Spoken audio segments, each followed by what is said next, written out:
দেখেন এখানে কয়েকটা বিষয়, একটা হলো খালেদা জিয়া জন্মবার্ষিকী। ইন্টারেস্টিং হলো এটা যদি আজকে থেকে 3 বছর আগে অনুষ্ঠানটা আপনি এখানে করতেন, আপনি উপস্থাপক, আপনার প্রতিষ্ঠান খালেদা জিয়ার জন্মবার্ষিকী নিয়ে আলোচনা করতেন না, আপনি আলোচনা করতেন বঙ্গবন্ধুর মৃত্যুবার্ষিকী নিয়ে। এটাই হলো আমাদের দেশের রাজনীতির ট্র্যাজেডি আমি মনে করি। আপনারা কিছুই করেন নাই, কারণ এটাই নিয়ম বাংলাদেশের। এখন বঙ্গবন্ধুর মৃত্যুবার্ষিকী এটা আলোচনা আসবে না, কেউ করবে না, কোনো টেলিভিশনই করবে না, কোনো রেডিও করবে না। আজকে কেবল করতো না, একদম অগাস্টের প্রথম দিন থেকেই ওই পপ আপ চালাইতো, শোকাবহ আগস্ট। এখন এটা বলবে না কিন্তু। তো এই জায়গাটাতে আমরা পিছিয়ে আছি, আমাদের দেশের রাজনীতি এই জায়গায় পিছিয়ে আছে। একজন মহান নেতা বা নেত্রী, আমরা তাকে নিয়ে আলোচনা করতে কোনো লাভ নাই।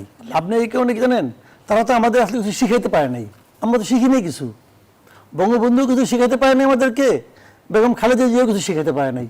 বেগম খালেদা জিয়ার জন্মদিন যেটা ছিল, দেখেন ভেরি ইন্টারেস্টিং, বেগম খালেদা জিয়ার জন্মদিন যখন হলো, এটা নিয়ে আওয়ামী লীগ যে নাটকটা করছে, আওয়ামী লীগ যে আচরণটা করছে, আমার কাছে এটা আচরণটা খুব কি বলবো, অশ্লীল আচরণ মনে হয়েছে।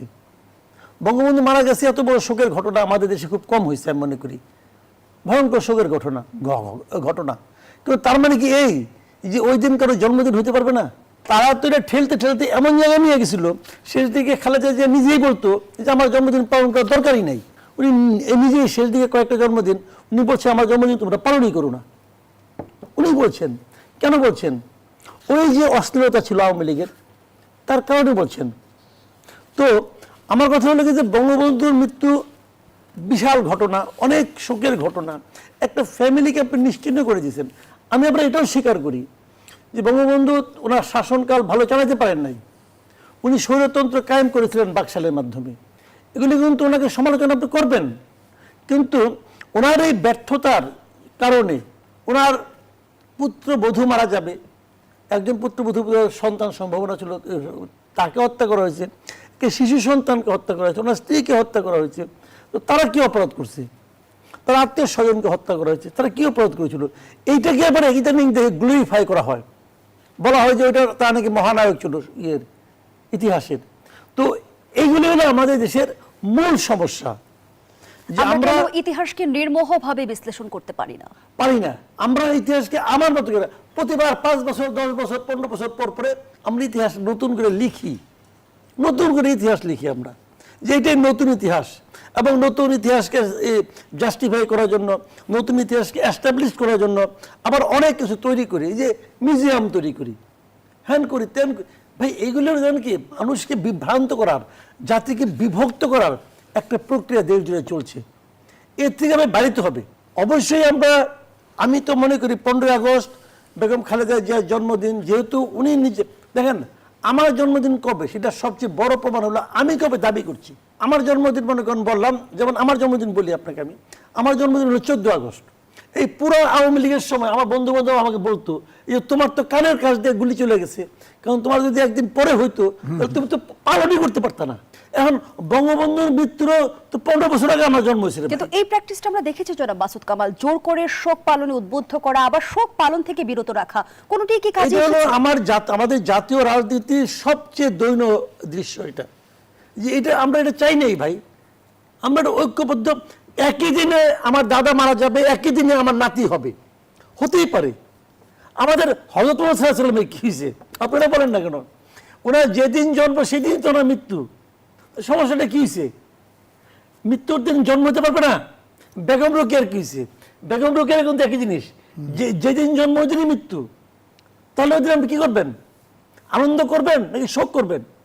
ভাই পৃথিবীতে আমি আসছি মরবো, এখন আমি যেদিন মরবো ওই দিন কেউ জন্ম নিতে পারবে না, এটা কেমন কথা? তো এই যে আপনার রাজনৈতিক যে সংকীর্ণতা, এখান থেকে বেরোতে হবে।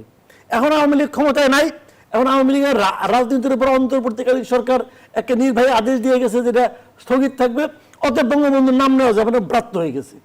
এটা কেন? এগুলো ঠিক না। আমরা জাতি হিসাবে আমরা সবাইকে যার যার অবস্থানে সে থাকবে, যার যার অবস্থানের কারণে সে সম্মানিত হবে অথবা সমালোচিত হবে, এটা নিয়ে আমার কোনো বক্তব্য নাই। যার যার রাজনীতি সে করবে, কিন্তু আপনি জোর করে বলবেন যে এইটা বলবে ওটা বলে এটা বলতে পারবে না। মানে বঙ্গবন্ধুর মৃত্যুকে বলতে পারলে খালেদা জিয়ার জন্মের কথা বলা যাবে না, আবার জন্মদিন পালন করলে মৃত্যুর কথা বলা যাবে না, কেন?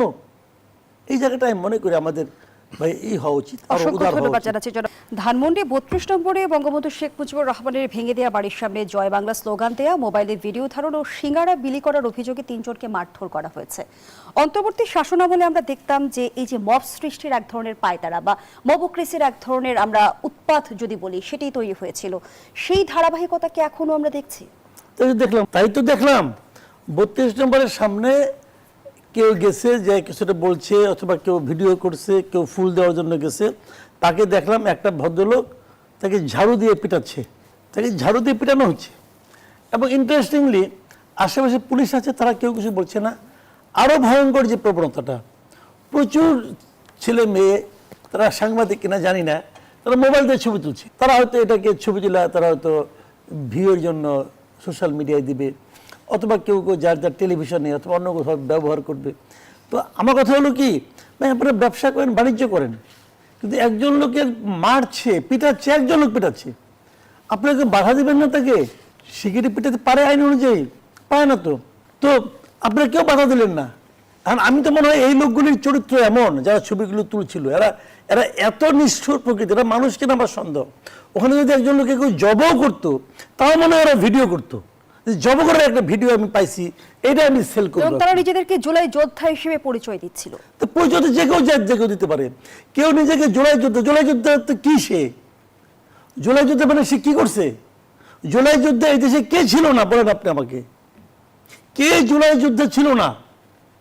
জুলাই যুদ্ধের ডেফিনিশন কি বলেন? জুলাই যুদ্ধের ডেফিনিশনটা কি? আমি দেখলাম ওই দিন আমাদের পর্যটন মন্ত্রণালয়ের বেসামরিক বিমান পরিচালনার পর্যটন মন্ত্রী, সে বলতেছে যারা জুলাই যোদ্ধা হবে, জুলাই যোদ্ধা এবং যারা জুলাই শহীদ, এদের পরিবাররা বিমানের 50% তাদের ভাড়া মাফ হয়ে যাবে। তারা যদি কোনো পর্যটনে কোনো হোটেলে থাকতে যায়, তাহলে তাদের 36% তারা কমিশন পাবে, মানে কম পাবে। তা আমার প্রশ্ন হলো, এই যে জুলাই আন্দোলনটা, টোটাল আন্দোলনটাই হচ্ছে কোটা বিরোধী আন্দোলন, বৈষম্যের বিরুদ্ধে আন্দোলন। তা আপনি যেটা করতেছেন এটা তো কোটা। জুলাইয়ের চেতনা যদি আমি বলি, তাহলে তো এই পর্যটন মন্ত্রী এবং প্রতিমন্ত্রী দুজনই ওখানে ছিল, তাহলে দুজনে মিলে তো জুলাই চেতনার 12টা বাড়িয়ে দিচ্ছে। তো এখন তারা ঘুষ দিচ্ছে এবং সেই ঘুষ নিয়ে কেউ কেউ খুশি হচ্ছে। তো জুলাই যুদ্ধের জিনিসটা কি রে ভাই? জুলাই, আমি বললাম তো, জুলাই যুদ্ধের ডেফিনিশনটা কি? ওই সময় যারা নাকি সরকারের বিরোধিতা করেছে, রাজপথে করেছে, যে যেখানে পারছে করছে, তাহলে সেই জুলাই যুদ্ধ তাহলে কে ছিল ওই সময়? এই আওয়ামী লীগ সরকারের পক্ষে কে কাজ করছে ভাই? সবাই তো আওয়ামী লীগ সরকারের বিরুদ্ধে ছিল। তাহলে এই সরকার পড়তো নাকি? দেশের প্রত্যন্ত অঞ্চলে সাধারণ গৃহবধূ পর্যন্ত আওয়ামী লীগ সরকারের বিরুদ্ধে মাঠে নামছে। আমার পরিচিত অনেক বন্ধু বান্ধব আমি দেখছি আমাদের কলিগদের মধ্যে, তার কিশোরী কন্যাকে হাতে নিয়ে এসে রাজপথে আসছে, বাচ্চা মেয়ে ক্লাস 3 না 4 পড়ে, তাকে নিয়ে রাজপথে আসছে। বিপদ হইতে পারতো, বাপের বিপদ হইতে পারতো, বাচ্চারও বিপদ হইতে পারতো। কেউ তো এগুলো মাথায় রাখে নাই। তারা মনে করছে এই আন্দোলনে সবাই থাকতে হবে। এরা প্রত্যেকে তো জুলাই যোদ্ধা। তো ওকে কে, যে লোকটা নাকি একটা রাজনৈতিক মতাদর্শের প্রতি সমর্থন থাকার কারণে সেই লোককে যে পিটায় গায়ে হাত ঝাড়ু দিয়া, এই পিটানোর মাধ্যমে তো সে জুলাই চেতনাকে ভুলুণ্ঠিত করে। জুলাই চেতনা কি সকল লোকের রাজনৈতিক অধিকারের কথা বলে না? বলে তো। গণতান্ত্রিক যে ভাই, এটাকে আপনি গণতন্ত্র বলবেন? পৃথিবীর কেউ এটাকে গণতন্ত্র বলবে? যে একটা রাজনৈতিক মতাদর্শ, আমি সে আদর্শের পক্ষে কাজ করব, ওই আদর্শের পক্ষে আমি কথা বলবো। ধরেন আমি যাকে নেতা মনে করি, যা আদর্শকে আমি বিশ্বাস করি, তার স্মরণে আমি এখানে একটা ফুল নিয়ে যাব, সেটা আপনি আমরা করতে দিবেন থেকে জনাব মাসুদ কামাল শেষ করেছে। সেখান থেকে যদি প্রশ্নটি রাখি, তিনি যে দৈন্যতার কথা তুলে ধরেছেন, যে রাজনৈতিক সংকীর্ণতার কথা বলেছেন, সেখান থেকে বেরোবার পথ আসলে কি? দেখেন, লম্বা পথ পেরিয়ে আসছি, স্বাধীনতার 55 বছর। আমরা সবসময় এই কালকে কি করবো এটা চিন্তা করেছি, কিন্তু জাতি গঠনের কেউ চিন্তা করে নাই। রাজনীতিবিদরা তো জাতি গঠন করতে হতো, এই সংস্কৃতি মনা কালচার এগুলো তৈরি করা উচিত ছিল। এটা তো আমাদের তো ধরেন 71-এ এটা সম্ভব ছিল, 71-এ এটা মুক্তিযুদ্ধ হলেও বিপ্লব বলতে পারতেন, কিন্তু শুরুটা তো আমরা সেভাবে করি নাই। জাতি গঠনের ব্যাপারে আমাদের রাজনীতিবিদরা গোড়ার থেকে উদাসীন।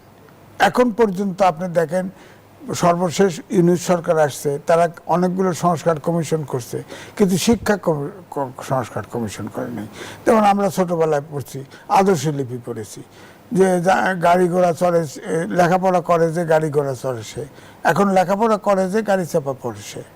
এরকম কানারে কানা কইও না, মনে কষ্ট পাবে, এগুলো তো আমরা শিখেছি।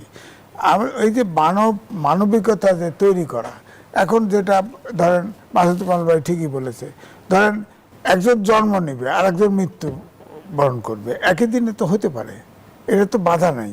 এখন ব্যাপারটা হলো আমি কবে জন্ম নিয়েছি, আমি যদি নাও জানি, আমার বাবা মা জানে, এর বাইরে তো জানার কথা না।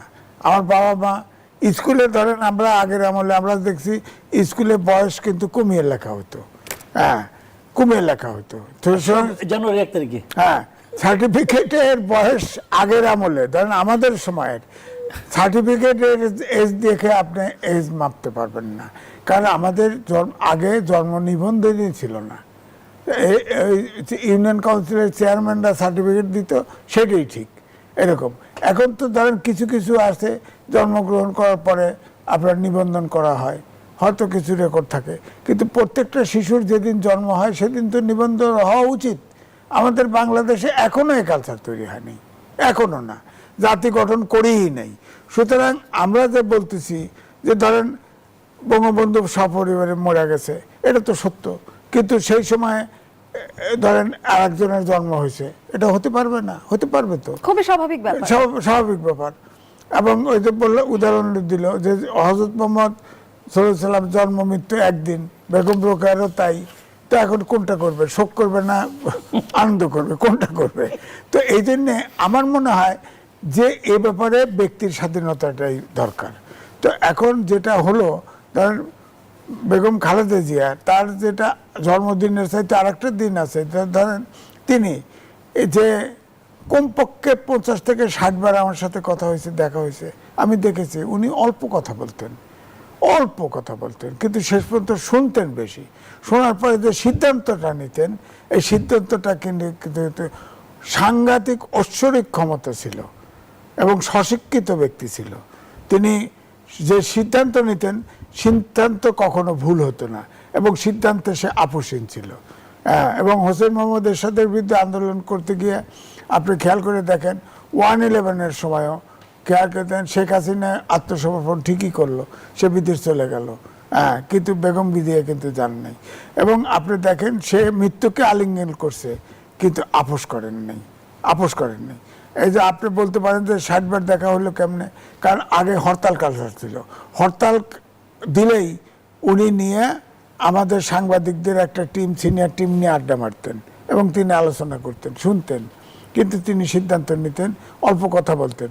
অর্থাৎ এই যে কারেক্ট সিদ্ধান্ত নেওয়া, এই সিদ্ধান্ত আপনি খেয়াল করে দেখেন তো, 5 তারিখের পরে যে জনসভাটা আপনার পল্টনে হলো, সেখানে তিনি হুইল চেয়ারে, আমি তো বলবো তিনি পথযাত্রী, হুইল চেয়ারে বসেও বলতেছে যে এখন বিভক্ত নয়, সবাই মিলেমিশে দেশটা গড়তে হবে, কোনো প্রতিশোধ নেওয়া যাবে না। এইটা কিন্তু হুইল চেয়ারে বসেও বলছেন, সে রীতিমতো দেশ জাতির জন্য আলিঙ্গন করছে। কিন্তু ইতিহাসে যার যতটুকু অবদান, তার সেই প্রাপ্য অবদানটুকুকে আমরা নিশ্চিত করতে পারি? পারি, এটা তো আমাদের ইতিহাসই তো স্বীকার করি নেই। বলেন মুক্তিযুদ্ধের কোনো ইতিহাস আছে? কেউ আছে? কেউ লেখছে? এই যে অভ্যুত্থানের, এখন তো শুনতেছি অভ্যুত্থানের ভিতরে দেখা যায় যে অ্যাক্সিডেন্ট করে মারা গেছে, সে এখন জুলাই যোদ্ধা হিসেবে বেনিফিট নিচ্ছে। সুতরাং এই মুক্তিযুদ্ধের মতো যেমন কতজন মুক্তিযোদ্ধা, কতজন বীরাঙ্গনা, কতজন রাজাকার, কতজন ভারতে গেছে, কতজন মারা গেছে, কোনো হিসাব নিকাশ নাই।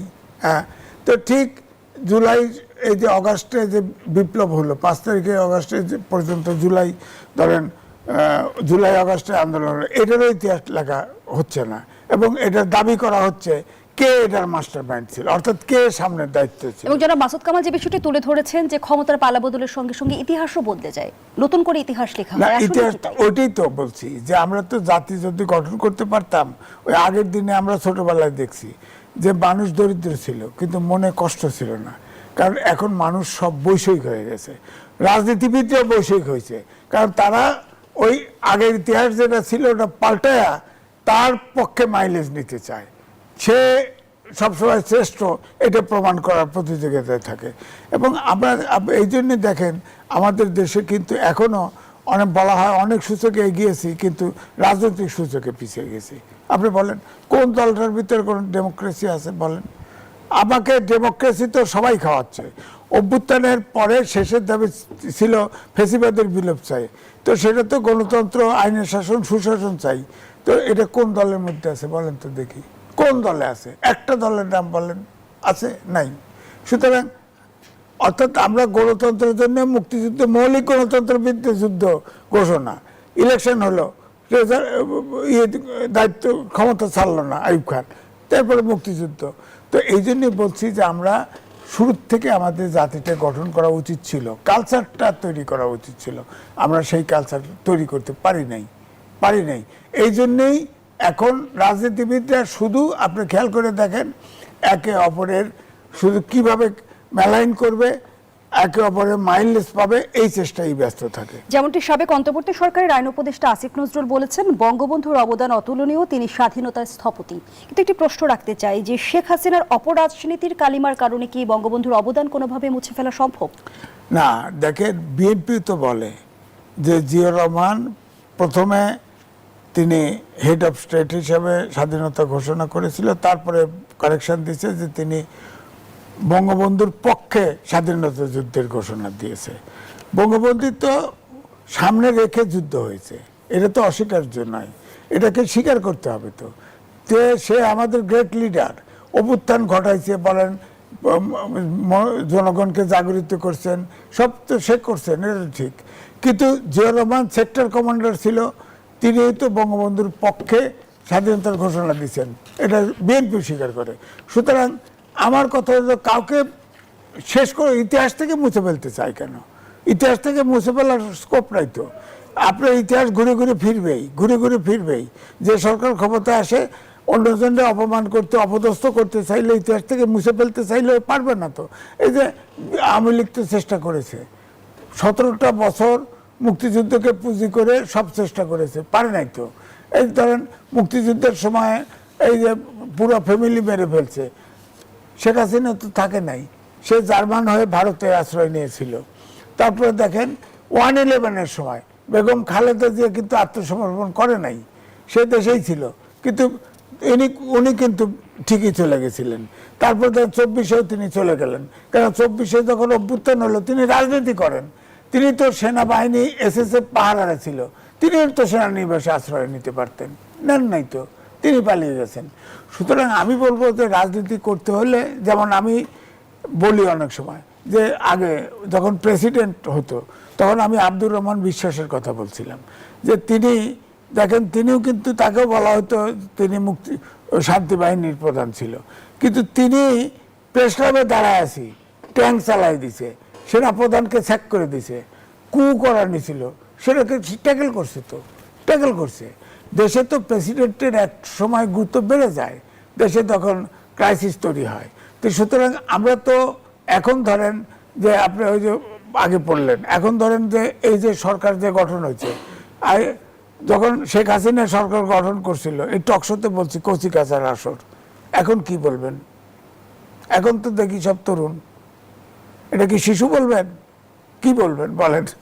তাহলে সুতরাং আমার বক্তব্য হলো কালচার তো ছুটতে পারলাম না, কালচার থেকে অন্তর্বর্তীকালীন সরকার আপনার সব যে ধরেন নির্বাচিত ধরেন মেয়র, চেয়ারম্যান, এদেরকে আগে আইন ছিল যে ফৌজদারি অপরাধে যুক্ত হলে তাকে অপলোড করা যাবে, বাদ দেওয়া যাবে।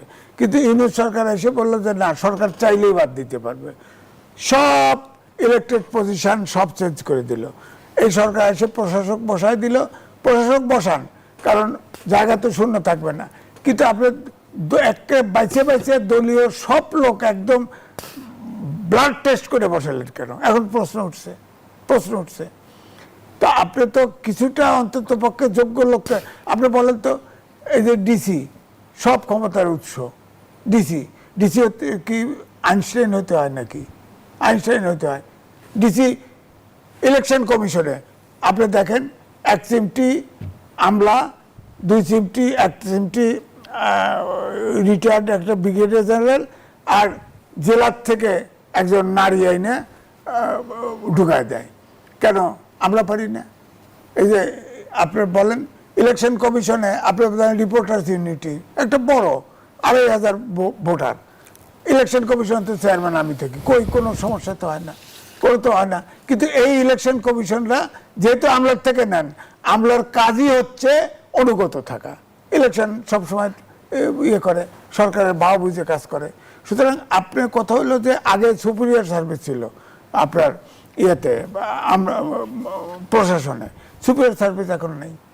আগে তো সব পেশার থেকে ধরেন লোক যাতে সুপিরিয়র সার্ভিস দিয়ে যে কোয়ালিফাই করতো সে ডেপুটি সেক্রেটারি হতো, এখন তো তা নেই। এখন আপনার ব্লাড টেস্ট করে করে কার পক্ষে কে তার প্রমোশন হচ্ছে। অসংখ্য ধন্যবাদ জানাচ্ছি জনাব এম এ আজিজ। জনাব মাসুদ কামাল, ধানমন্ডি 32 নম্বরে বঙ্গবন্ধু শেখ মুজিবুর রহমানের ভেঙে দেওয়া বাড়ির সামনে জয় বাংলা স্লোগান দেয়া, মোবাইলে ভিডিও ধারণ ও সিঙ্গারা বিলি করার অভিযোগে 3 জনকে মারধর করা হয়েছে। অন্তর্বর্তী শাসনামলে আমরা দেখতাম যে এই যে মব সৃষ্টির এক ধরনের পায়তারা বা মবক্রেসির এক ধরনের আমরা উৎপাত যদি বলি সেটাই তৈরি হয়েছিল, সেই ধারাবাহিকতাকে এখনো আমরা দেখছি।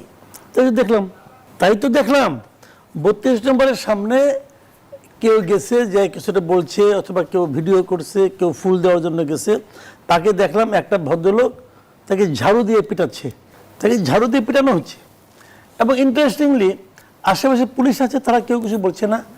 আরও ভয়ঙ্কর যে প্রবণতাটা, প্রচুর ছেলে মেয়ে, তারা সাংবাদিক কিনা জানি না, তারা মোবাইল দিয়ে ছবি তুলছে। তারা হয়তো এটাকে ছবি তোলা, তারা হয়তো ভিউয়ের জন্য সোশ্যাল মিডিয়ায় দিবে, অথবা কেউ কেউ যার যার টেলিভিশনে অথবা অন্য কোথাও ব্যবহার করবে। তো আমার কথা হলো কি, আপনারা ব্যবসা করেন, বাণিজ্য করেন, কিন্তু একজন লোকের মারছে, পিটাচ্ছে, একজন লোক পিটাচ্ছে, আপনাকে বাধা দিবেন না? তাকে শিগগিরই পিটাতে পারে আইন অনুযায়ী? পায় না তো। তো আপনারা কেউ বাধা দিলেন না। এখন আমি তো মনে হয় এই লোকগুলির চরিত্র এমন, যারা ছবিগুলো তুলছিল, এরা এত নিষ্ঠুর প্রকৃতি, এরা মানুষ কিনা আমার সন্দেহ। ওখানে যদি একজন লোকে কেউ জবও করতো, তাও মনে হয় ওরা ভিডিও করতো। জব করার একটা ভিডিও আমি পাইছি, এটা আমি সেল করব। এবং তারা নিজেদেরকে জুলাই যোদ্ধা হিসেবে পরিচয় দিচ্ছিল। তো পরিচয় যে কেউ দিতে পারে। কেউ নিজেকে জুলাই যোদ্ধা তো কি, সে জুলাই যোদ্ধা মানে সে কি করছে? জুলাই যোদ্ধা এই দেশে কে ছিল না বলেন আপনি আমাকে? কে জুলাই যুদ্ধে ছিল না? জুলাই যুদ্ধের ডেফিনিশন কি বলেন? জুলাই যুদ্ধের ডেফিনিশনটা কি? আমি দেখলাম ওই দিন আমাদের পর্যটন মন্ত্রণালয়ের বেসামরিক বিমান পরিচালনার পর্যটন মন্ত্রী, সে বলতেছে যারা জুলাই যোদ্ধা হবে, জুলাই যোদ্ধা এবং যারা জুলাই শহীদ, এদের পরিবাররা বিমানের 50% তাদের ভাড়া মাফ হয়ে যাবে। তারা যদি কোনো পর্যটনে কোনো হোটেলে থাকতে যায়, তাহলে তাদের 36% তারা কমিশন পাবে, মানে কম পাবে। তা আমার প্রশ্ন হলো, এই যে জুলাই আন্দোলনটা, টোটাল আন্দোলনটাই হচ্ছে কোটা বিরোধী আন্দোলন, বৈষম্যের বিরুদ্ধে আন্দোলন। তা আপনি যেটা করতেছেন এটা তো কোটা। তো জুলাইয়ের চেতনা যদি আমি বলি, তাহলে তো এই পর্যটন মন্ত্রী এবং প্রতিমন্ত্রী দুজনই ওখানে ছিল, তারা দুজনে মিলে তো জুলাই চেতনার 12টা বাড়িয়ে দিচ্ছে। তো এখন তারা ঘুষ দিচ্ছে এবং সেই ঘুষ নিয়ে কেউ কেউ খুশি হচ্ছে। তো জুলাই যুদ্ধের জিনিসটা কি রে ভাই? আমি বললাম তো, জুলাই যুদ্ধের ডেফিনিশনটা কি? ওই সময় যারা নাকি সরকারের বিরোধিতা করেছে, রাজপথে করেছে, যে যেখানে পারছে করছে, তাহলে সেই জুলাই যুদ্ধ তাহলে কে ছিল ওই সময়? এই আওয়ামী লীগ সরকারের পক্ষে কে কাজ করছে ভাই? সবাই তো আওয়ামী লীগ সরকারের বিরুদ্ধে ছিল। তাহলে আওয়ামী লীগ সরকার পড়তো নাকি? দেশের প্রত্যন্ত অঞ্চলে সাধারণ গৃহবধূ পর্যন্ত আওয়ামী লীগ সরকারের বিরুদ্ধে মাঠে নামছে। আমার পরিচিত অনেক বন্ধু বান্ধব আমি দেখছি, আমাদের কলিগদের মধ্যে, তার কিশোরী কন্যাকে হাতে নিয়ে এসে রাজপথে আসছে, বাচ্চা মেয়ে ক্লাস 3 না 4 পড়ে, তাকে নিয়ে রাজপথে আসছে।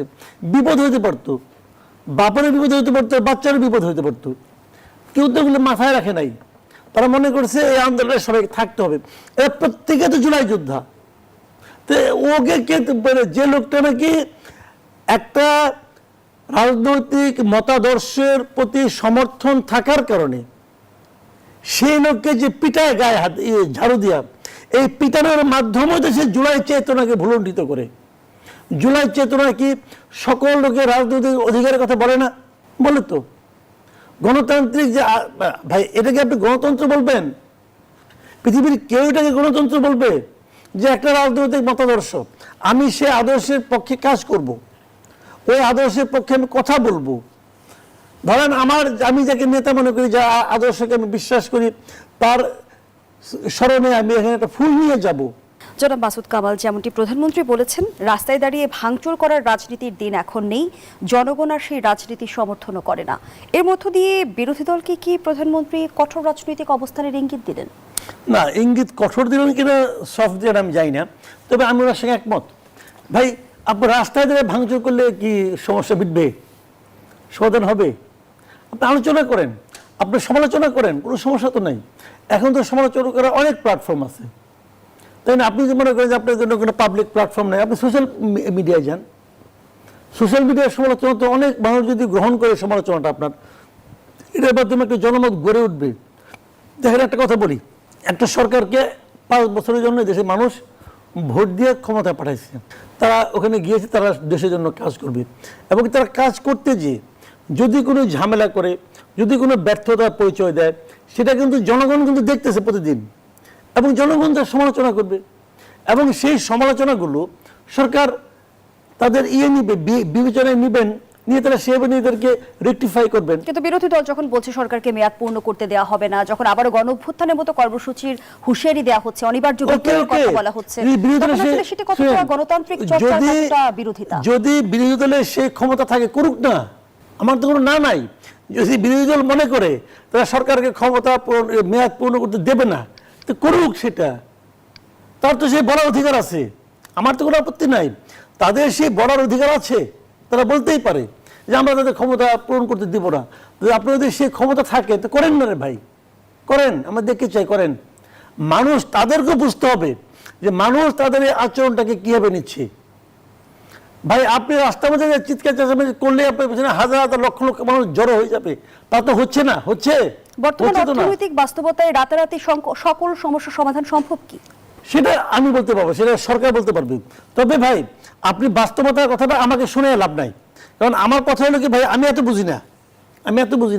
আমি বুঝি, আমি আমার সুইচে টিপ দেব, আমার ফ্যান চলবে, আমি এটা বুঝি। এই জন্য যদি দেশের অবস্থা খারাপ হয়, আমি বেশি টাকা পে করবো। যদি তেল দিয়ে বিদ্যুৎ উৎপাদন করতে হয়, যদি উৎপাদন করতে গেলে বিদ্যুতের দাম বেশি পড়ে, আমি দাম বাড়াই দিব, কারণ এটা তো আমার জন্য একা পারবে না।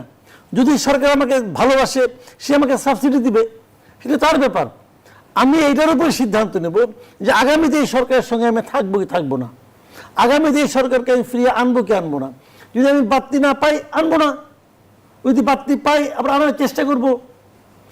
বিষয়গুলো কিন্তু একদম ক্লিয়ার। কিন্তু এখন আমি যদি মনে করি অবস্থা আমার এতই খারাপ হয়ে গেছে যে আজকে আমার সরকারকে ফালাইতে হবে, যদি আমি মনে করি, তো আমার তো সেই অধিকার আছে। আমি রাস্তায় যাব, যে চিৎকার করব যে আজকে এই সরকারকে ফালাইতে হবে, আপনারা সবাই আমার সঙ্গে আসেন। এবং যদি কেউ না আসে, তখন বুঝতে হবে যে আমি ভুল করতেছি। সিম্পল কিন্তু। এখন বিরোধী দল যদি মনে করে তারা আজকেই ফালাই দিবে, তো দেখ ফলে, আমরা তো না করতেছি এটা। পারলে ফালান ভাই, পারলে ফালান, কিন্তু আপনি দাবি করতে যে আমাদেরকে ডিস্টার্ব করেন না। আমার কথা হলো ক্লিয়ার, আপনি পারলে ফালান, কিন্তু দাবি আদায় করতে যে আপনি আমার রাস্তা বন্ধ করে দিবেন, আমার ডিস্টার্ব করবেন, তা হবে না। আমি ডিস্টারবেন্স দিব না। আমি সাধারণ মানুষ, আমি রাস্তা বন্ধ রাজনীতি করতে দেবো না, আমার চাহিদা। আবার উনি যদি বলে না রাস্তা বন্ধই করুক, ওর সঙ্গে আমিও আছি, তাহলে উনি যাবে, আমার তো কোনো আপত্তি নাই। কিন্তু আমি চাই না, আমি চাইবে আপনি নিয়মতান্ত্রিক আন্দোলন করেন, সরকার ফেলাই দেন পারলে পরে, আমার কোনো না নাই। কিন্তু আমি যদি চাই সরকার থাকবে 5 বছর। ধন্যবাদ জানাচ্ছি। জনাব এম এ আজিজ, বিদ্যুৎ পরিস্থিতি নিয়ে সমালোচনাকারীদের উদ্দেশ্যে প্রধানমন্ত্রী তারেক রহমান বলেছেন, পেছনে ফ্যানের বাতাস খাচ্ছে, হাতে হারিকেন নিয়ে বসে বলছে গ্যাস দে, বিদ্যুৎ দে, এগুলো হঠকারিতা। বিরোধী দল কি হঠকারিতা করছে, কি মনে করছেন? না, কিছু কিছু জায়গায় বিরোধী দল তো আন্দোলন করবে, দাবি তুলবে, এটা তো বিরোধী দল, এই জন্যই তো গণতন্ত্র হবে। কিন্তু যদি অবাস্তব দাবি তোলে, তাহলে তো জনগণ সাপোর্ট করবে না। যেমন আগে বলেছেন, গণভোট যদি বাস্তবায়ন না করে তাহলে সরকার ফেলে দেওয়া হবে। গণভোট কেন বাস্তবায়ন করবে? বাস্তবায়ন তো হয়ে গেছে আমি বলবো, কারণ হাইকোর্টে মামলা ছিল, সেটা সুপ্রিম কোর্ট আপিল করেছে, তার বিরুদ্ধে আপিল খারিজ করে দিয়েছে। তারপর 7 ক, খ, তারপর আরও একটা করে অন্তর্বর্তীকালীন তত্ত্বাবধায়ক সরকার রিভাইভ করছে, গণভোট রিভাইভ করে বাকিটা সংসদের কাছে ছেড়ে দিয়েছে। সংসদ এখন বিএনপি সরকার বলছে যে আমরা জুলাই সনদ অক্ষরে অক্ষরে পালন করব। আগে বলতো যে নোট অফ ডিসেন্ট সহ করব, এখন সব করবে। এখন সংসদে আমি তারা নিজে বলছে শুনেছি। স্বাক্ষরিত জুলাই সনদ অক্ষরে অক্ষরে বাস্তবায়ন করবে। না, এখন আর সেই জায়গা নাই। এখন বলছে যে জুলাই সনদ তারা কমিটি অফার করছে যে 12 জনের কমিটি হবে। তখন তো বিরোধী দলের নেতা বলছে কমিটি করেন, 50-50 করেন। কেন 50-50 করবে কেন? তারা 7-5 ঘোষণা দিছে। আপনি যদি 5-এ অংশগ্রহণ করতেন তাহলে তো অটোমেটিক যে বিষয়ে আপত্তি দিতেন সেটা যদি না মানে, বিএনপি যদি না মানে, সরকার না মানলে আপনি মাঠে বলতেন। এখন তো তারা ওই কমিটিতে যোগদান করে নাই। কিন্তু আমার কথা হলো সুপ্রিম কোর্টের রায় দিছে যে আপনার বাকি সব কিছু সংসদে সেটেল করবেন। তা আপনি তাহলে বলেন যে আমি সুপ্রিম কোর্ট মানি না, সুপ্রিম কোর্টের রায় মানি না, সেটা বলেন। ওখানে তো দেখছি জামাতের উকিলও ছিল, তো সেখানে তো বিএনপির কেউ তো আপিল করে নাই। বিএনপি যে আপিল করছে, যেটা আপিল করে নাই, তো প্রথম দিকে আমি শুনলাম যে হাইকোর্টের রায়কে বাতিল করার জন্য আপিল করা হয়েছে। আসলে সরকারি দলের কেউ আপিল করে নাই, সেখানে তো অন্যরা করছে। কিন্তু আমার কথা হলো সুপ্রিম কোর্টের রায় তো মানতে হবে, মানেন। আর নাহলে সব অভ্যুত্থানের শক্তি মাঠে সরকার ফেলে দিবেন, এটা কেমনে ফেলবেন আপনি? প্রধানমন্ত্রী কিন্তু আরো বলেছেন বিভ্রান্ত নয়, ভালো পরিকল্পনা দেন, বাস্তবায়ন করব। কিন্তু ইতিমধ্যে তো আমরা দেখছি যে বিরোধী দল রাজপথে নেমেছে, আন্দোলন করছে। তারা কি আসলে আলোচনায় সাড়া দেবে? না, বলছি যে ভালো পরিকল্পনা। বিরোধী দলও কিন্তু মাইলেজ পেতে চায়। সংসদ তো আছে, অভ্যুত্থানের শক্তি সংসদে, সংসদে উত্থাপন করুক না, আমরা শুনি। বিতর্ক হোক না, প্রত্যেকটা ইস্যু বিতর্ক হোক না, হয় না তো। মাঠে যান জুলাই সনদ বাস্তবায়নের জন্য। জুলাই সনদের ব্যাকগ্রাউন্ড নাইবে বললাম। আমি বলি সুপ্রিম কোর্ট তো একটা রায় দিছে, সুপ্রিম কোর্টের রায় মানেন, মানে আপনি সংসদে গিয়ে আলোচনা করেন। তারপরে দেখেন আনুপাতিক হারে নোট অফ ডিসেন্ট ছিল বিএনপির, আনুপাতিক হারে উচ্চ মহিলা আসনে নমিনেশন হবে, তো সেটা তো মানে নাই। বিএনপি, জামাতে ইসলাম তো এই সংসদের সিট অনুযায়ী নমিনেশন দিয়ে দিছে, নারী আসনে নমিনেশন দিয়ে দিছে, সংসদ বানায় দিছে, তো তারাই তো মানল না। তো আরো অন্যটা এখন কি বলতে চায়? এখন এই জন্য বলছি যে আমার কথা হলো বিরোধী দল সংসদে বসে তাদের বলুক কি কি সমস্যা, কি কি বলুক, আন্দোলন করলে আন্দোলন করুক, কিন্তু সেটা বাস্তবতা বিবর্জিত হলে তো জনগণকে পাক্ষে পাবে না। জনগণ পারলে আন্দোলন ফেলে দিক, সরকারকে সমস্যা নেই, ফেলে দিক। আর প্রধানমন্ত্রী যে বলতেছে যে আপনার যদি যুক্তিসঙ্গত দেয়, পরামর্শ দেয়, বাস্তবায়ন করবে। হ্যাঁ, করবে তো, যুক্তিসঙ্গত। আমি দুইটা নৈতিক ব্যাপার, একটা হলো অভ্যুত্থানের শক্তি, হ্যাঁ, লোক হাসায় দরকার নাই, আপনারা পরামর্শ দেন, সমস্যা আছে পরামর্শ দেন। বাস্তবায়ন তো করতে চাইছে প্রধানমন্ত্রী, এটা পাবলিকলি বলতে চাইছেন। বাস্তবায়ন না করলে আমরা তার বিরোধী দলের পক্ষে কথা বলবো, সমস্যা নাই। কিন্তু এটা কোন কথা যে আপনি ধরেন, আমি বলি যেমন আমি আগেও বলছি যে ধরেন এই যে ঢাকা শহরে যতগুলো কাঁচা বাজার আছে, কাঁচা বাজারের অধিকাংশ কাঁচা বাজারে কিন্তু বিরোধী দলের নেতারা এমপি হয়েছে। সেখানে কারণ বাজার বলেন, আপনি এই যে বলেন, এই বাড্ডা মাছের আড়ত বলেন, এই যে বনশ্রীতে শেষের যে একটা বাজার আছে ওই বাজার বলেন, সবই তো কারণ বাজার। এই যে তারপরে যাত্রাবাড়ি বাজার বলেন, সব জায়গায় তো বিরোধী দল আছে, বিরোধী দল আছে। ওখানে চাঁদাবাজি হয় কেন? তাহলে কে চাঁদা খায়? তাহলে বলতে হবে তো, তুমি এমপি হয়েছে, তোমার দায়িত্ব ওখানে চাঁদাবাজি। দায়বদ্ধতার একটা জায়গা তো নিশ্চয়ই থাকে। হ্যাঁ, দায়বদ্ধতার জায়গা তো নিশ্চয়ই তৈরি হয়। হ্যাঁ, অবশ্যই। আবার কথা হচ্ছে অন্য কোনো যুক্তি দিয়ে তো চলবে না। চাঁদাবাজি হয় আপনারা বলতেছেন, তাহলে আপনার এমপি আপনার জায়গায় চাঁদাবাজি বন্ধ করতে পারেন না কেন? নিশ্চয়ই আপনি অবগত আছেন জনাব এম এ আজিজ, যেমনটি ভারতীয় গণমাধ্যমের তথ্য সূত্রে আমরা দেখলাম যে প্রধানমন্ত্রী তারেক রহমান এই মাসের 3য় সপ্তাহে দিল্লি সফরে যেতে পারেন এবং সেখানে বলা হচ্ছে যে তারেক রহমানের ভারতে যাওয়ার প্রস্তুতি প্রায় নিশ্চিত। কিন্তু এদিকে আমরা দেশের বাস্তবতা যদি তুলে ধরি, নাহিদ ইসলাম বললেন হাসিনার প্রত্যর্পণের বিষয়টির সমাধান না হওয়া পর্যন্ত প্রধানমন্ত্রী ভারতে যেতে পারবেন না। প্রধানমন্ত্রীর ভারত সফর ঘিরে কি নতুন করে রাজনৈতিক জটিলতা সৃষ্টি হওয়ার সম্ভাবনা দেখছেন? কোনো সম্ভাবনা নেই। কেন যাবে না? অলরেডি প্রধানমন্ত্রী হওয়ার পরে তাকে তো বিদেশ সফর সাথে সাথে দাওয়াত দিচ্ছে, এদেশে চিঠি দিছে, যায় নাই তো সে। এখনো তিনি বারবার ব্রিক্সে দাওয়াত দিছে, বহুত দরবার দেন দরবার হয়েছে, তিনি যান নাই। কারণ তিনি বলেছেন যে শেখ হাসিনাকে ফেরত চাওয়ার জন্য 3বার চাওয়া হয়েছে, তারপরে শেষে বলছে যে সে ওখানে বিদ্বেষমূলক বক্তৃতা দিতে পারবে না। কিন্তু ভারতের অনুমতি ছাড়া কি পারছে? নরেন্দ্র মোদী সরকারের অনুমতি ছাড়া পারছে? সে যদি বার্গেনিং হচ্ছে, তিস্তা চুক্তি, গঙ্গা চুক্তি, এগুলো নিয়ে তো বার্গেনিং করতেছে। এবং দি হিন্দু নিউজ ছাপছে যে আমাদের সাথে যেসব ইস্যুগুলো আনসেটেল আছে সেই সব ইস্যুগুলো সেটেল করা উচিত। এবং পররাষ্ট্র মন্ত্রণালয়ের সংসদীয় কমিটিও তাই বলছে। সুতরাং সেখানে আমাদের প্রধানমন্ত্রী স্টিক করছে। সেই সব সমাচার আমাদের দেশের যে অ্যাম্বাসেডর আছে তিনি তো কেন্দ্রীয় মন্ত্রী ছিলেন, তার সাথে দেখা করছে, দেখা করে ভারতে দৌড়েছে। ভারতে দেখার পরে কিন্তু শেখ হাসিনা সম্পর্কে তো ভারত কিছু বলে না। সুতরাং ওটা সেটেল না হলে কেমন যাচ্ছে না। প্রধানমন্ত্রী তো নাহিদ ইসলামের কথা মতো তো ডিল করে নাই। দ্বিতীয়ত আমার কথা হচ্ছে ব্রিক্সেরটায় সে যাচ্ছে না, যদি যায় রাষ্ট্রীয় সফরের যে দাওয়াত সেটাতে হয়তো যেতে পারে সে। জি, ধন্যবাদ জানাচ্ছি। জনাব মাসুদ কামাল, যেমনটি জনাব এম এ আজিজ বলছিল, ভারতের সঙ্গে বাংলাদেশের অনেক অমীমাংসিত ইস্যু রয়ে গেছে, সেই সংকট সমাধান নিশ্চয়ই জরুরি। সেক্ষেত্রে প্রধানমন্ত্রীর ভারত সফরকে কেন্দ্র করে কি আসলে প্রত্যর্পণের শর্ত জুড়ে দেওয়া কূটনৈতিক বাস্তবতা? কেউ কি শর্তটা জুড়ে দিছে? বাংলাদেশকে শর্ত দিচ্ছে যেটা না হলে আমি যাবো না বলছে? নাহিদ ইসলাম বলছে। এই জন্য তো নাহিদ ইসলামের দল 7টা আসন পাইছে।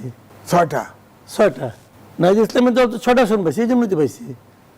এই যে ওনার যে মানে বুদ্ধির যে ডেপথ, গভীরতা, এটা হলো এই পর্যায়ের। তারা বলতেছে তাহলে যেতে দিব না, যেতে না দেওয়ার তুমি কে? তুমি কে? জামাতের সঙ্গে জোট করে 6টা আসন পাইছো, জোট না করলে কয়টা পাইতা এটা তো আল্লাহ ভরসা, এটা তো বলা লাগে না। এই যে স্থানীয় সরকার নির্বাচন হবে না, একা একা ইলেকশন করুক না, দেখি না কয়টা পায়। তো এই ওর মাথার বুদ্ধিতে এই পর্যন্ত এই লেভেলের বুদ্ধি নিয়ে তারা চলে।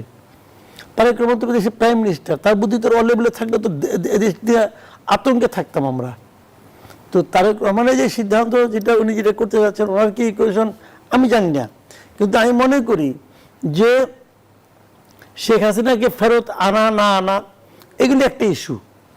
এই ইস্যুটা নিয়ে বাংলাদেশের সঙ্গে ভারতের আলোচনা চলতেই চলবে। এবং এই আলোচনার সঙ্গে ওনার প্রাইম মিনিস্টার হিসাবে দ্বিপাক্ষিক একটা সম্পর্কের করার জন্য যাওয়া কোনো ব্যাপার না, যাওয়া উচিত, মানে খুবই উচিত। কারণ আমাদের অনেক সমস্যা আছে রে ভাই। শেখ হাসিনাকে দেশে ফিরে আনলে কি আমার সব সমস্যার সমাধান হয়ে যাবে নাকি? আমি আপনাকে একটা টেকনিক্যাল কথা বলি, সেটা হলো বরঞ্চ আমি মনে করি শেখ হাসিনা যতদিন দেরিতে এই দেশে আসবেন, আনাই হোক, মানে প্রত্যর্পণই হোক আর প্রত্যাবর্তনই হোক, যেটাই হোক, উনি যত দেরিতে এটা হবে তত আমাদের জন্য রাজনৈতিকভাবে লাভ হবে। কেন এমনটি মনে করছেন? মনে করছি এই কারণে যে উনি যদি আসেন অথবা ওনাকে আনা হয়, তাহলে কিন্তু অবধারিতভাবে অনেকগুলি পয়েন্ট আসবে যে ওনাকে নিয়ে আমরা কি করব। আবার ওনারও কিছু দলের লোকজন দেশে আছে, অনেক ওনার অন্ধ সমর্থক আছে, ভক্ত আছে, অনেক কিছু আছে। তারাও কিন্তু এক ধরনের তাদের চাহিদা নিয়ে সামনে আসবে, মাঠে আসবে। ওইটাকে আবার আমরা ফেরানোর চেষ্টা করবে সরকার। এই যে দুইটা জিনিস, এই দুইটা তো বিপরীতমুখী চিন্তা। এই বিপরীতমুখী চিন্তা হলে পরে ওখানে একটু ঝামেলা হবে, একটু হইচই হবে, একদম নির্বিঘ্নে সব কিছু ঘটে যাবে তা তো নয়। তো এটাই তো আমাদের জন্য এখন পেইনফুল ব্যাপার হয়ে দাঁড়াবে। আমরা ওই ঝামেলায় যাবো, থাক না, সে ভদ্রমহিলা বয়স 80-র উপরে, ওনার বয়স তো 80-র উপরে না, থাক না, সমস্যাটা কি আমাদের? যে আসলো না আসলো, এটা নিয়ে তো মাথা ব্যথা করার কিছু নাই। এখন নাহিদ ইসলামের যে কারণে এটা বলতেছে না, ওই আরেকজন কি দলমল কিছু নাই, এই মাঝে মাঝে টকশোতে উত্তেজিত হয়ে যায়, সে বলতেছে যে আমরা বেনাপোলে চলে যাব। তো ওই যে তুমি কি করবা? তুমি ওখানে যে করবেটা কি ভাই? ধরা যাক শেখ হাসিনা নিজ দায়িত্বে আসলো, তো উনি তো নিজ দায়িত্বে আসে, এই যে এখানে যেতে চাইছে, যে বেনাপোলে যাবে, তো ওইখানে যে পরিমাণ লোক শেখ হাসিনার জন্য থাকবে তার দলের, ওই বেনাপোলে ধর বাংলাদেশের কোনো জায়গার থেকে আর লোক গেল না, খালি বেনাপোল যে উপজেলা আছে, উপজেলার যে লোকগুলি ওখানে থাকবে আওয়ামী লীগের, এই লোক ঢাকার থেকে গেলে উনি যে ভিড়ের মধ্যে ঢুকতে পারবে? ও কি করবে? নিজের সম্পর্কে কোনো ধারণা আছে? এদের পুরো সেন্ট্রাল কমিটি সহ পুরো দেশে যত লোক আছে তত লোক তো আওয়ামী লীগের একটা উপজেলায় আছে, ও জানে। বড় বড় ডায়লগ দিতেছে, আমি বেনাপোলে চলে যাবো, আমি অমুক জায়গায় তুলে যাবো, তুলে যে হ্যান করবো ত্যান করবো, বা এগুলি বোগাস সব। কিন্তু তো অর্থ কাজে আমি যেটা মনে করি যে বরং এই আলোচনাগুলো চলতে থাক, এরা করুক, এরা পলিটিক্স করুক, মাঠ গরম করবে, কোনো সমস্যা নাই। কিন্তু এটাই ইস্যু হবে আমার, তার দরকার নাই। আমি বলবো কি যে এটা যদি আমার না দাও তাহলে আমি আদানির কাছ থেকে বিদ্যুৎ দিব না, বলবে এটা যদি না দাও তাহলে তোমার কাছ থেকে আমি পেঁয়াজ কিনবো না, তোমার কাছ থেকে আমি পাইপ লাইনে কোনো তেল চাপো না, এটা বলবে গভর্নমেন্ট? বুঝে গেছে এরা, পোলাপানের কথা বলে লাভ নেই। জনাব, আমি আজকে ছোট্ট করে একটি বিষয়ে আপনার কাছে প্রশ্ন রাখতে চাই। সম্প্রতি জাতিসংঘ নিরাপত্তা পরিষদের এক প্রতিবেদনে বাংলাদেশে আল কায়দার তৎপরতা নিয়ে উদ্বেগ প্রকাশ করা হয়েছে এবং সেই সঙ্গে তো আমরা দেখছি যে একের পর এক বিস্ফোরক উদ্ধারের ঘটনাও ঘটছে। বড় কোনো ঝুঁকির বার্তা কি? ঝুঁকির বার্তা আমি বলবো না, আমি বলবো আমাদের দেশে সবসময় সন্ত্রাসী গ্রুপ আছে, বিদেশ থেকে অপারেট করে, দেশের ভিতরে অপারেট করে, সুতরাং এদেরকে দমন করতে হবে। আমি মনে করি সমস্যা এটা থাকবে, কারণ ভূ রাজনীতির চক্করের মধ্যে আমরা আছি। ধরেন আমি বলবো যে আপনার যুক্তরাষ্ট্রের সাথে চীনের টানাটানি, আমাদের সাথে ভারতের টানাটানি, এরকম সম্পর্কে, সুতরাং এটা তো তৃতীয় পক্ষ তো অ্যাক্টিভ থাকবেই, তাদের দমন করতে হবে, আইন সঠিকভাবে বাস্তবায়ন করতে হবে, এর সমস্যা থাকবে। কিন্তু আইন শৃঙ্খলা বাহিনী কেন বলছে যে জঙ্গি বা নাশকতার কোনো শঙ্কা এখনো নেই? এটা বলেই সিচুয়েশন তৈরি করার জন্য বলেই, এটা সিচুয়েশন তৈরির মানে মানুষ যাতে আতঙ্কিত না হয় তারা তো বলবেই। কিন্তু শেখ হাসিনার মতো এরকম পরিস্থিতি নাই যে আসলে জঙ্গি দমনের অর্থে তোরে নাটক করা, জঙ্গি প্রতিযোগিতা করে র্যাব পুলিশ জঙ্গি নিরীহ লোকজন মেরে ফেলছে, এরকম ঘটনা পরিস্থিতি হওয়ার সুযোগ নাই। এরকম জনগণ কিন্তু এই অভ্যুত্থানের পরে এটা মেনে নেবে না। অসংখ্য ধন্যবাদ।